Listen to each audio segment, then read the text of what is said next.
Journalism.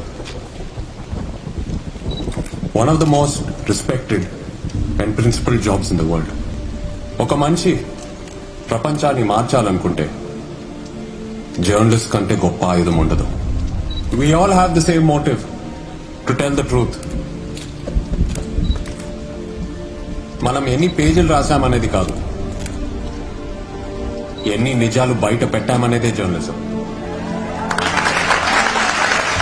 నిజమే కదా, అది పెద్ద కష్టం కాదని మీ అందరికి అనిపించచ్చు, కానీ అది అంత సింపుల్ కాదు. ఎంతో నిజాయితీ, ఎంతో డెడికేషన్ ఉండాలి అది సాధ్యం అవ్వాలంటే. చాలా మంది జర్నలిస్ట్ పొలిటికల్ ప్రెషర్ కి, డబ్బు ఆశతో రాంగ్ డైరెక్షన్ లో అడుగు వేస్తూ ఉంటారు. వాళ్ళలో నేను కూడా ఒకటిని. మీ అందరిలో చాలా మంది నన్ను ఒక రోల్ మోడల్ గా చూస్తూ ఉంటారు. I'm sorry to disappoint you all. నేను కూడా చాలా తప్పులు చేశాను. నిజాన్ని దాచి అబద్ధాన్ని ముందు పెట్టాను. It was all just profit and loss for me, that's all. ఇవాళ నాకున్న fame, power, money, whatever it is, ఇదంతా ఇలాగే సంపాదించాను. మిమ్మల్ని అందరినీ చూస్తూ ఉంటే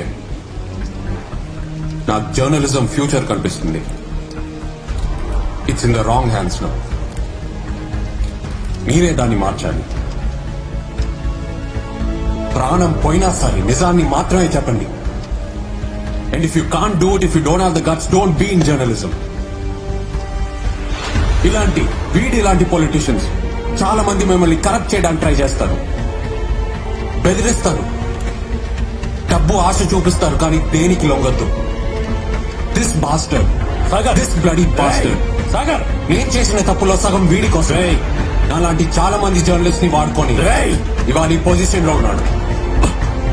లాస్ట్ ఎలక్షన్స్ లో ఆయన పార్టీ తరఫున క్యాంపెయిన్ నేను రన్ చేశాను. ఆయన గురించి పాజిటివ్ ఆర్టికల్స్ రాశాను.